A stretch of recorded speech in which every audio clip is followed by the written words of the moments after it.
نفس إن لم تظفري لا تجزعي، وإلى موائد جود مولاك اقرعي. يا نفس إن لم تظفري لا تجزعي، وإلى موائد جود مولاك اهرعي. وإذا تأخر مطلب فلربما في ذلك التأخير كل المطمع. فاستأنسي بالمنع وارعي حقه، إن الرضا وصف المنيب الألمع. وإذا بدا من ناطق الوجدان ما يدعوك للياس الذميم الأشنع، فاستيقظي من نومة الغفلات وليكن الرجاء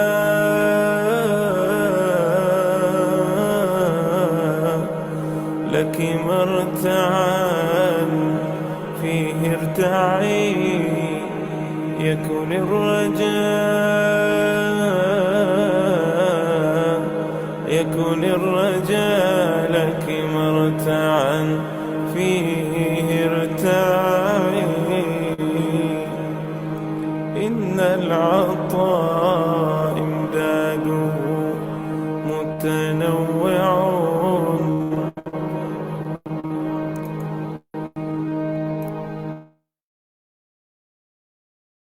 إن العطاء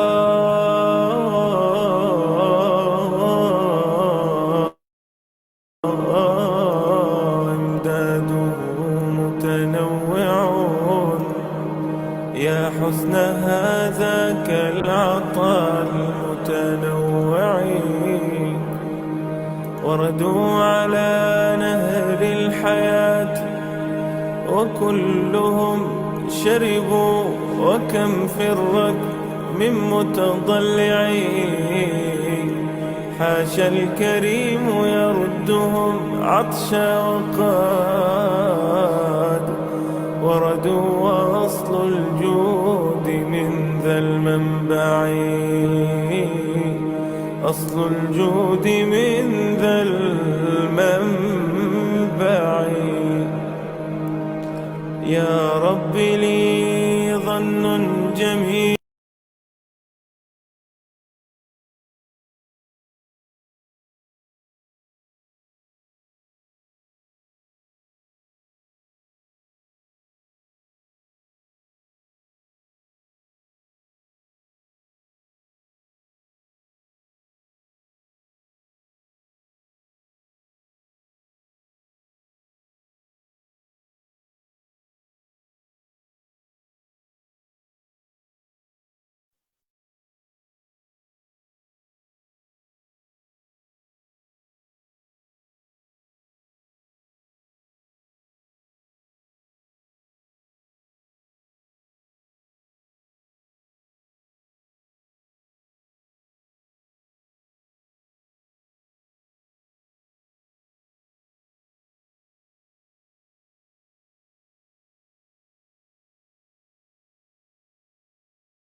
Bismillahirrahmanirrahim. Assalamualaikum warahmatullahi wabarakatuh.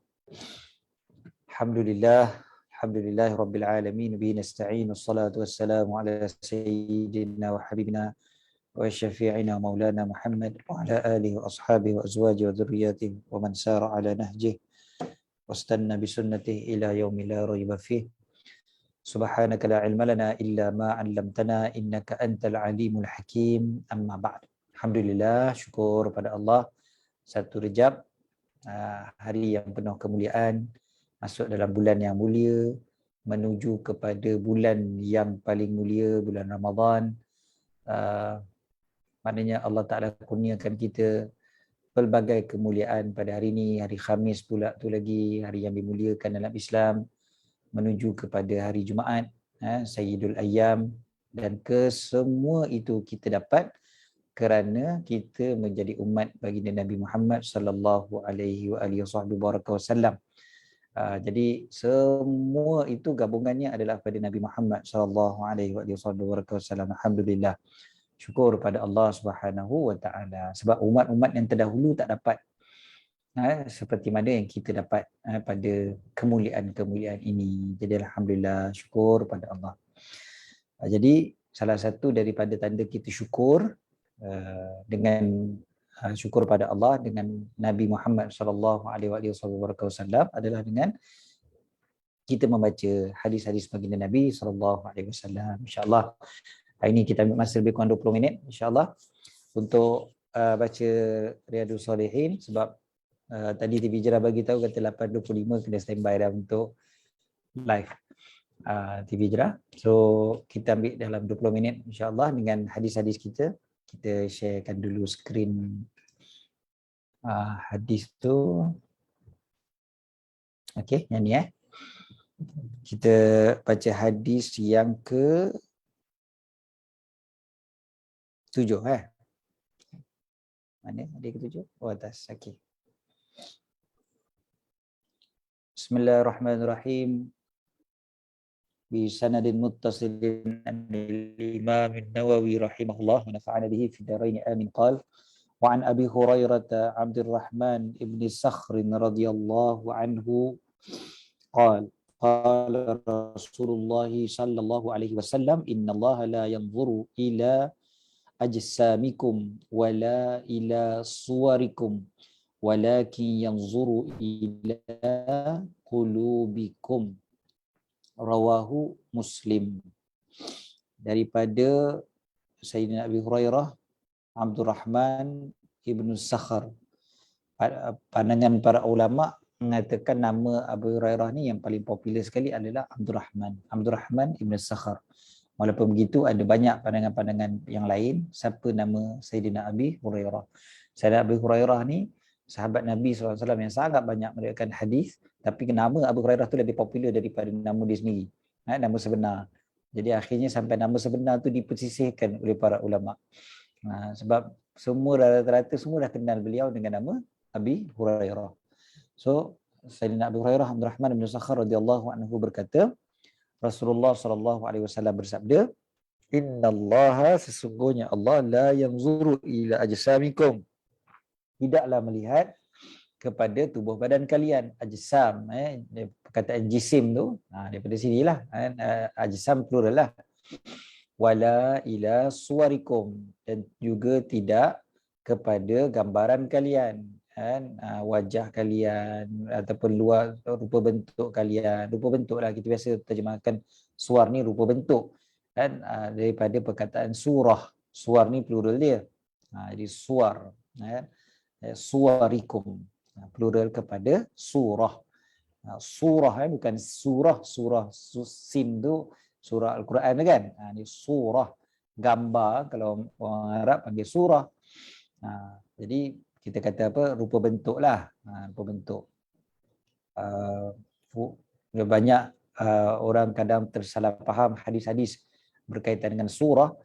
Dalam hadis biasa bila disebutkan tentang surah ni, rupa bentuk yang memang berbentuk, dipanggil apa, adanya berdimensi macam-macam. Maknanya berbentuk lah, berbentuk. Bukannya gambar tu saja, bukan gambar yang tak hidup tu. Macam patung, tu biasa disebutkan surah juga. Okay? Jadi tapi badan kita ni semuanya dipanggil surah jugalah dalam keadaan rupa bentuk macam mana. Allah Ta'ala tak tengok yang itu. Allah Ta'ala tak tengok kepada kita punya rupa paras. Allah Ta'ala tak tengok kepada rupa bentuk kita. Walakin yanzuru ila qulubikum. Akan tetapi Allah Ta'ala melihat kepada hati-hati kalian. Kan? Dalam Quran Allah Ta'ala menyatakan wa ma amwalukum wala auladukum billati tuqarribukum indana zulfa illa man amana wa amila salihah.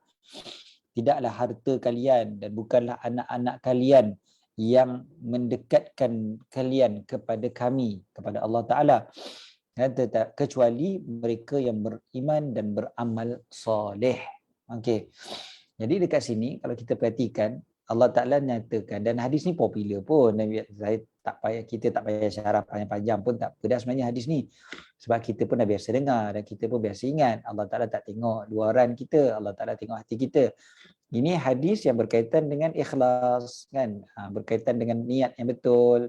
Inilah dia, kan, salah satunya. Sebab Allah Ta'ala bukan tengok luaran kita, Allah Ta'ala tengok hati kita. Bukan bermakna bila hadis ni macam ni bermakna kita tak payah pedulikan luaran kita.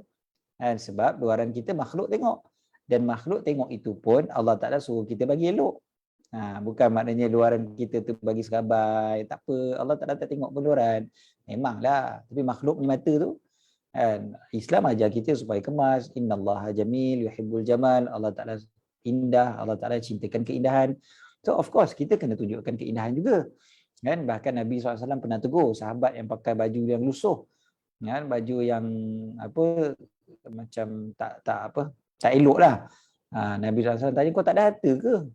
Allah Ta'ala suka dilihatkan kesan nikmatnya kepada hambanya.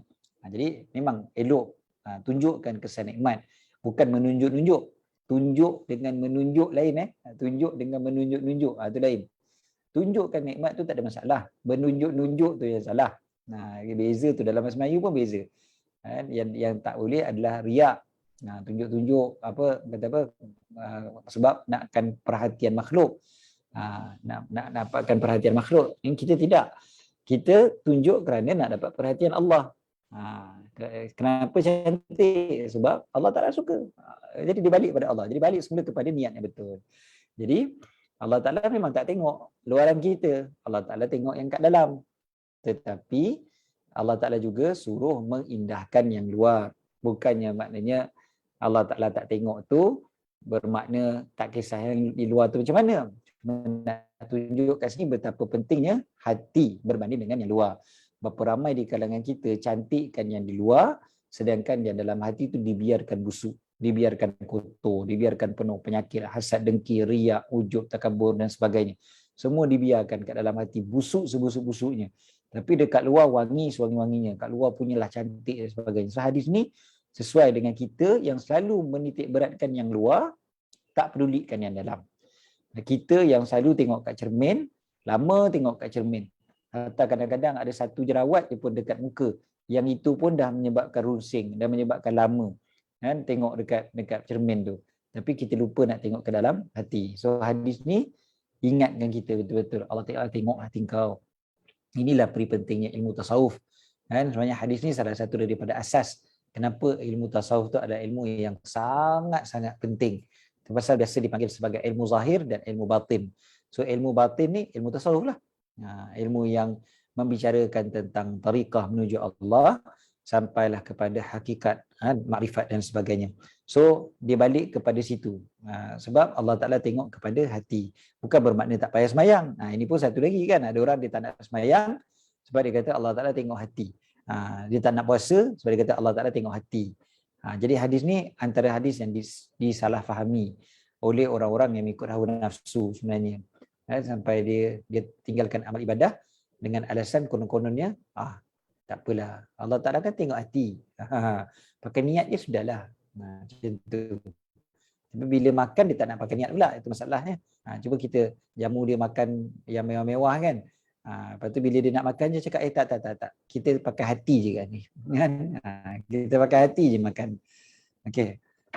Seterusnya, yang hadis yang ke-8, Abi anhu qala an Abi Musa Abdullah bin Qais al-Ash'ari radhiyallahu anhu qala su'ila Rasulullah sallallahu alaihi wasallam 'anil rajuli yuqatilu syaja'atan wa yuqatilu hamiyatan wa yuqatilu riya'an ayyu dhalika fi sabilillah faqala Rasulullah sallallahu alaihi wasallam man qatala litakuna kalimatullahi hiyal 'ulya fahuwa fi sabilillah muttafaqun alaih. Daripada Sayyidina Abi Musa Abdullah bin Qais al-Ash'ari radhiyallahu taala anhu, sahabat Nabi sallallahu alaihi wasallam yang terkenal Abu Musa al-Ash'ari, beliau berkata, ditanya Rasulullah sallallahu alaihi wasallam tentang seorang lelaki yang berperang. Berperang itu kerana apa? Syaja'atan. Maksud syaja'atan kat sini ni, maksudnya dia berperang untuk digelar sebagai seorang yang berani. Syaja'ah, keberanian. Syaja'ah tu keberanian. Kalau kita kata orang tu berani, syuja'. Orang yang syuja' tu orang yang berani. Jadi kita kata dia berperang, yuqatilu, berperang untuk digelar sebagai orang yang berani, hero kan. Oh dahsyat, hebatnya dia berperang. Kemudiannya wa yuqatilu hamiyatan. Hamiyatan adalah mempertahankan ataupun dipanggil juga ghirah daripada kaum kerabatnya ataupun puak-puak dia, kaum keluarga dia dan sebagainya. Maknanya dia berperang kerana nak semata-mata kerana bangga dalam keluarga ataupun dalam kabilah dia. Ni biasa orang Arab dulu kan selalu berperang dengan sebab kabilah kan. Kabilah lawan kabilah, kabilah ni lawan kabilah ni, berperang ni tak habis-habis. Okay, so berperang begitu. Yang kemudiannya, yang ketiganya wa yuqatilu riya'an. Dan seorang lagi berperang dalam keadaan riya', nak tunjuk-tunjuk kepada orang. So tadi tu ada, kiranya ada 3 orang lah kat sini Ada 3 orang yang berbeza. Seorang berperang kerana nak tunjuk berani ataupun nak orang sebut-sebut dia sebagai hero, sebagai berani. Yang kedua, berperang tu sebab nak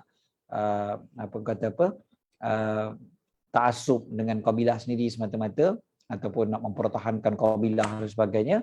Dan yang ketiga, berperang untuk riya'. So ayyu zalika fi sabilillah, yang mana satu yang di jalan Allah. Sebab ini 3 faktor yang paling selalu sekali orang berperang. Lebih-lebih lagi pada zaman Nabi SAW. Zaman kita sekarang ni pun kita boleh kiaskan kepada benda-benda selain daripada peperangan. Apa saja amalan-amalan lah yang dibuat untuk untuk tunjuk-tunjuk kat orang dan sebagainya. So riyaan tu nak orang tengok, orang nampak kan. Buat apa? Buat semua tu sebab nak orang nampak, nak orang tengok, nak orang sebut, nak orang puji dan sebagainya. Okey. Faqala Rasulullah sallallahu alaihi wasallam man qatala litakuna kalimatullahi hiyal ulya fahuwa fi sabilillah. Siapa yang berperang untuk menjadikan kalimah Allah itulah yang tertinggi, fahuwa fi sabilillah, maka dia di jalan Allah.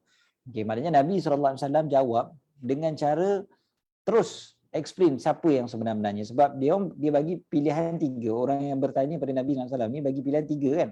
Antara 3 ni sebenarnya maknanya semua 3-3 ni bukan di jalan Allah. Kan, sebab dia bukan untuk meninggikan kalimah Allah. Yang di jalan Allah adalah yang betul-betul berperang untuk meninggikan kalimah Allah. So, siapa yang berperang untuk meninggikan kalimah Allah, dialah di jalan Allah. Kat sini ni menunjukkan peri pentingnya niat. Dan kenapa? Hantar berperang sekalipun, berperang, bayangkanlah. Perang betul-betul. Perang berlawan orang kafir sekalipun.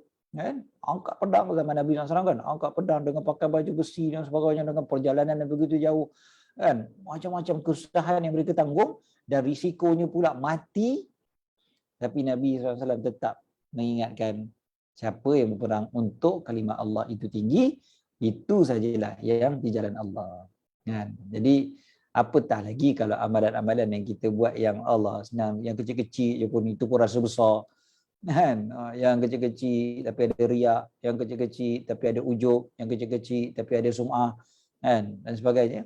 Lagilah tak ada nilainya, na'udzubillah kan. Kita buat sikit-sikit je pun kan, atas kapet, dalam aircon dan sebagainya, itu pun rasa hebat. Okey.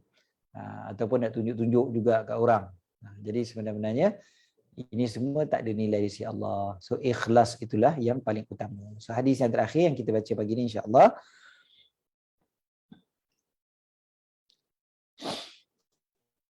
Bi anhu qalu an Abi Bakrah Nufai' bin Al-Harith Al-Thaqafi radhiyallahu ta'ala anhu anna an-nabiy sallallahu alaihi wasallam qala idza taqal muslimani bisayfayhima falqatilu wal maqtulu fin nar qultu ya Rasulullah hadzal qatilu fama balul maqtul qala innahu kana harisan ala qatli sahibihi. Okey, bahawasanya Nabi SAW bersabda idzal taqal muslimani bisayfayhima, apabila bertemunya dua orang Islam dengan kedua pedang mereka. Faham macam tu kan? Dua-dua guna pedang, dua-dua berperang maknanya kan. Dua-dua angkat pedang. Fal qatilu wal maqtulu finnar, yang membunuh dan yang dibunuh di dalam api neraka. Al-qatil yang membunuh, fa'il, wal maqtul maf'ul, yang dibunuh. So yang membunuh dan yang dibunuh dua-dua di dalam api neraka. Aku berkata, aku tu siapa dia? Sayyidina Abi Bakrah.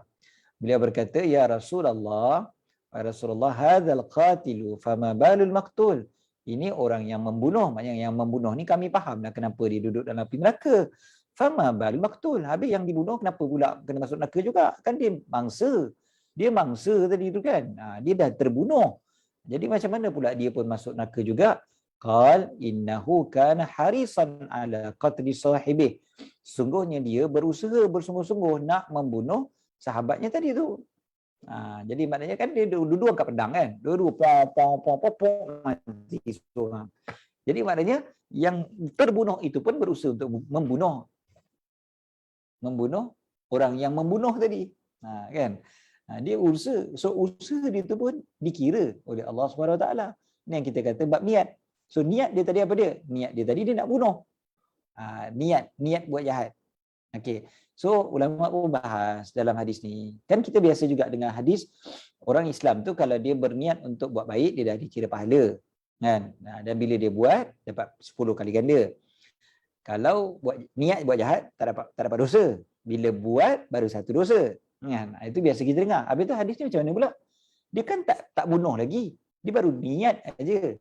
Baru niat aja nak bunuh. Tapi dia tak bunuh pun lagi. Kan? Tapi kenapa dia masuk neraka juga?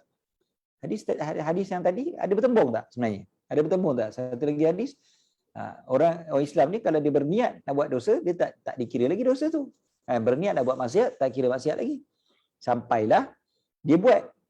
Kan? Dia buat, barulah dikira sebagai dosa. Jadi sebenarnya ulama mengatakan, dua-dua hadis ni dia tidak bertembung. Jangan pula kita kata, oh ni hadis sahih, muttafaqun alaih. Satu lagi hadis begini-begini. Jadi kita tolak hadis tu. Tak. Okay? Cuma ulama punya cara, bila tengok hadis, tengok macam bertembung, seolah-olah macam bertembung, ada satu kaedah dalam hadis, dipanggil al-i'mal muqaddam alal ihmal. Ataupun al-i'mal, kadang-kadang dipanggil juga at-taufiq. Kan? Dia al-i'mal wa taufiq, menggunakan hadis tu, menjadikan juga hadis tu biasa digunakan dengan cara al-jam'u wa taufiq, menggabungkan ataupun apa dipanggil taufiq, dia memperkenankan antara kedua-dua hadis tu, memesrakan antara kedua-dua hadis itu lebih diutamakan berbanding dengan ihmal. Ihmal ni apa dia? Meninggalkan satu. Maknanya satu ambil, satu tinggal. Ni yang biasa puak-puak Wahabi buat. Kan? Dia kata, oh ni hadis sahih, ni hadis dhaif kita tolak. Dia bukan macam tu. Ulama punya cara, bila nampak dua hadis, kalau pun nampak bertembung, mereka cuba untuk gunakan dulu kedua-dua hadis tu. Combine kan, supaya macam mana cara untuk faham kan kedua-dua hadis itu. Sebab bukan biasanya, Nabi SAW memang tak akan sebut benda-benda bercanggah, melainkan mungkin ada nasiah mansukh, mungkin juga ada hadis yang telah dimansukhkan. Tetapi sebelum kita fikirkan tentang mansukh tu, kecuali kalau ada dalil yang jelas mengatakan hadis yang kedua, hadis yang pertama dah mansukh, maka perlulah dilihat dulu kepada konteks dan sebagainya. So kat sini hadis yang ini kan, walaupun kita nampak macam dia baru niat aja nak buat dosa, nak bunuh orang, harisan ala qatli sahibi, dia memang dah nak bunuh dah, tapi dia belum bunuh lagi. Kerana apa? Kerana dia telah pun berusaha untuk melakukan dosa tersebut, cumanya dia terhalang dengan sebab satu halangan menyebabkan dia tak buat. Bukannya dia tak buat, bukannya dia tak berusaha, dia dah berusaha untuk buat dosa tu, sekali terhalang. Jadi dosa tu telah ditulis oleh Allah Subhanahu Wa Taala. Berbeza dengan kalau baru niat aja. Yang hadis yang kata tak ada dosa tu kalau niat saja, itu maksudnya memang baru dekat dalam hati je. Baru dekat dalam hati je. Dalam hadis yang kita bincang ni, dia kan dah angkat pedang dah. Dia angkat pedang, pom. Dia dah cuba nak bunuh dah. Jadi yang itu dah dinilai oleh Allah SWT sebagai dosa. Kan? Usaha dia tu untuk membunuh tu dah dikira dah. Untuk menyebabkan dia masuk ke dalam api neraka, na'udzubillah. Okey. Contoh, satu orang dia nak pergi minum arak. Kan? Kalau dalam hati je dia, aku nak minum arak lah, dia tak kira dosa lagi. Tapi dia pergi ke kedai, dia nak beli arak, dah sampai ke kedai. Perjalanan dia tu dikira perjalanan maksiat. Walaupun dia tak minum arak lagi. Sampai dekat kedai, tengok arak habis ataupun kedai arak tutup. Kan? Maka perjalanan dia tu tadi dah dikira dosa. Dia bukan tak kira dosa sebab usaha dia telah ada, cuma terhalang saja dengan sebab satu halangan. Kalaulah tak kerana halangan tadi, nescaya dia dah minum arak. Kan? Okey, itulah kita kata penjelasan kepada hadis ini, hadis yang ke-9. Insya-Allah pada minggu depan kita akan sambung insya-Allah hadis yang ke-10. Insya-Allah hadis daripada Sayyidina Abi Hurairah radhiyallahu taala anhu berkaitan dengan salat berjemaah dan sebagainya. Okay, wallahu alam. Aqulu qawli hadza wa astaghfirullahal azim li wa lakum. Bismillahirrahmanirrahim. Rabbana fa'na ma 'allamtana, rabbi 'allimna alladhi yanfa'una, rabbi faqihna wa faqih ahlana wa qarabatin lana fi dinina ma ahli al-qutri unsa wa dzakar, rabbi waffiqna wa fiqhum lima tartadi qawla wa fi'lan karama warzuqil kulla halalan da'ima wa akhilla atqiya ulama nahza bil khair nukfa kulla syarr. Rabbana aslih lana kulla syu'un wa aqir birridha minkal 'uyun wa qdi 'anna rabbana kulla duyun qabla an ya'tana rusulul manun waghfir wastur anta akram man satar. وصلاة الله تغشى المصطفى من إلى الحج دعانا والوفاء بكتاب فيه للناس شفاء وعلى الآل الكرام الشرفاء وعلى الصحب والصابيح الغرار. اللهم اهدنا بهداك واجعلنا ممن يسارع في رضاك ولا تولنا وليا سواك ولا تجعلنا ممن خالف أمرك وعصاك. وحسبنا الله ونعم الوكيل ولا حول ولا قوة إلا بالله العلي العظيم. صلى الله على سيدنا محمد وعلى آله وصحبه وسلم. الحمد لله رب العالمين. السلام عليكم ورحمة الله تعالى وبركاته.